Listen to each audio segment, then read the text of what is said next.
This is one of the things I think a lot of men out there struggle with is they're so worried and afraid of bad feelings. And to me, that's just showing that you've had an easy life. Like, there's real people out here who are trying to kill you. There's people out here who put a knife in your neck. You're scared of what? Feeling sad? Who cares? Like, there's real problems. What are you worried about feeling sad for? Who gives a shit? I could feel sad for the rest of my life, and I guarantee, one, nobody would know, and two, I would be monumentally successful regardless. So why are we even talking about it?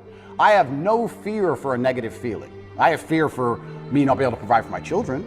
I have fear for people who rely on me not being provided for and cared for, but I don't have a single, I don't wake up and go, oh, I'm worried if I might feel sad today. Who cares? Who cares? I can be happy or sad on the same day. Nobody notices and the same things get done. The exact same amount of work gets done. Nothing changes. But I also don't believe that there's any light without dark. It's yin and yang for a reason. I don't think that I can just become the most Googled man on the planet and become monumentally successful and make hundreds of millions of dollars and nothing bad's gonna come from it. I think that would be hubris. You just used the word hubris, it's a fantastic word. I think it would be stupid for me to sit there and go, I should be able to do all of this good and have a fantastic life and there's gonna be no repercussion in any form. I knew this was coming to the point where I literally sat with Tristan about 3 weeks before it happened and said, we're fucked. I do feel like I need to tell the truth. I do feel like the truth is, well... The truth about the Matrix? Yeah, what I believe.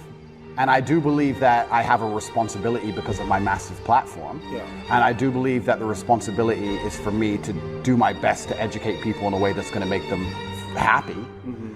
And I know I could have sold my soul 1,000 times, and I know I could have avoided this, and I know I could have not said certain things, and I understand all of that. I wasn't looking for a war this large. I wouldn't say I was looking for it. But I wasn't ignorant to the fact that it might happen. Like, I understand if I go into the ring, I might lose. But I do believe 93% chance I'm gonna destroy him. Well, and you want the fight, either way.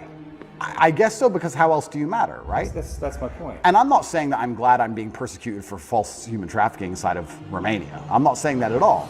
But I'm saying that... Yet, on the other side of this, how strong will you be? Well, if you are a force for good, then the evil is gonna attack you, isn't it? And I do genuinely believe this is the battle of good versus evil in the world today. Mm-hmm. I believe that truth is always going to be on the side of good. I am religious. I believe the things I say most people knew were true only 10 to 15 years ago. Yeah. I don't think they're radical ideas. And I think that there is an evil force in the world which is extremely deceptive. And they are out to try and silence me. Not because what I say is wrong. It's in fact because what I say is right. I believe the reason I have so much influence and the reason so many young boys listen to me and pay attention to me is because I say things that are true, that they know intrinsically, evolutionarily, inside of their bones as true, that I say things which work. People often wonder why my fan base is so feverish, why my fan base is so dedicated. Well, if they listen to me, it's the first time they ever feel good. Mm-hmm. The first time they ever train hard and start to feel better physically and they start to feel better mentally and they adopt my mental model and now they're not stressed or depressed anymore. And then they may start to make some money and they go, you know what, I started listening to Tate a year ago. I'm in the best shape financially, the best shape physically, the best shape mentally. Tate's the man. Mm-hmm. So they're hyper dedicated to me. And yeah, I mean, there's going to be a negative to that. I want to make something clear. I've been brutally aware of the fact that all of this might blow up in my face for a very long time. I've not been ignorant to that. And I think that's why jail didn't cause me pain. Because I wasn't in jail like, how did this happen? I was in jail thinking, they got me. I knew it. They've been after me for a long time. Mm-hmm. I knew they were coming. And I don't know if that's a coping mechanism, but I was saying on every single podcast before I went to jail, they're gonna try and put me in jail. I knew it. Right, right. You said that there's a light and a dark. Is there darkness in you? I mean, there must be. There's darkness inside of everybody. Right, and do you know that part of you? Are you in a relationship with it? Do you think about it? That's a good question. First, I have to identify what would the darkness in me be. Well, let me present something to you. And I have a lot of female clients, but one of them said, well, you know, Andrew he's out there saying that he's helping all these young men, but in the beginning, he made his millions in some level exploiting these very men. I don't think I exploited the men. I think I exploited, maybe I did exploit the men, but let me change my answer. I don't think me not exploiting them would have prevented them being exploited. I think these men were out to be exploited regardless, whether I did it or not.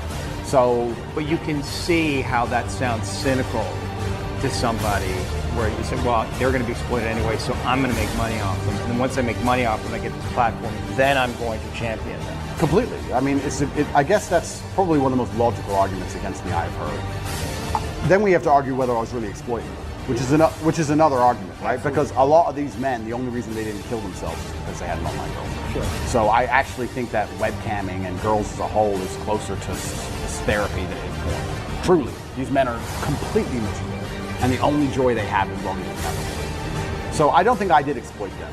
The reason I said the fact about the fact they were going to be exploited anyway, it's very similar to having an alcohol store. Let's say there's 3 alcohol stores in a row and all of your customers are alcoholics. Well, if you close your alcohol store, wow, they just buy at the next store. They're still going to be an alcoholic. You're not saving anyone's life. But I don't think I necessarily exploited. I didn't see myself as exploiting them or exploiting the girls. I don't think that. I think it was a business opportunity, and I approached it the way I approach everything, which is extremely professionally, and I got good at it, and we had a very successful company. Everybody was happy, including the men at home and including the women who all became millionaires. I've turned more women into millionaires than I've turned men into millionaires. Life is hard sometimes. Life is not always easy. Life is not easy at all. You will fail. You will likely fail often. There's gonna be challenges. You're gonna get beat down. At times it will test you to your very core. That's the way life is. There will be seasons where we will suffer.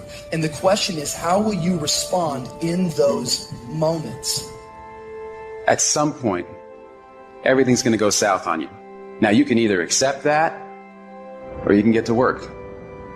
It's all right to fail as long as you fail forward.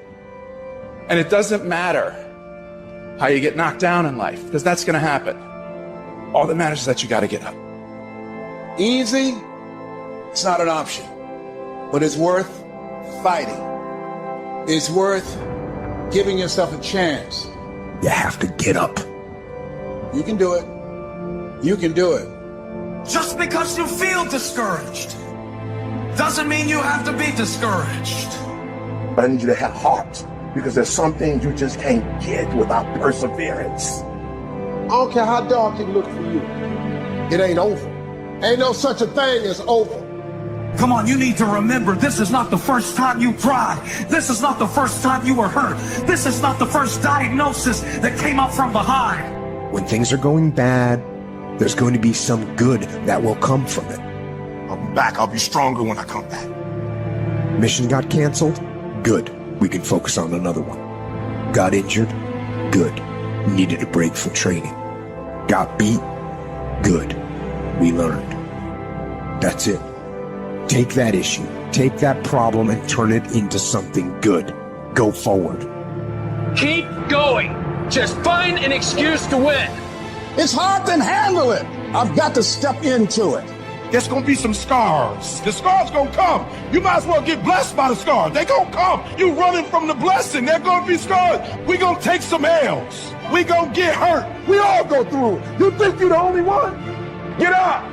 Your mama needs you. Your daddy needs you. Your children need you. Get up.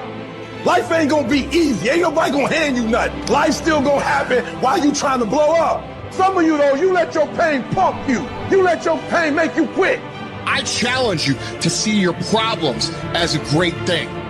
I don't want you to go through this process, but nevertheless, take me through the fire.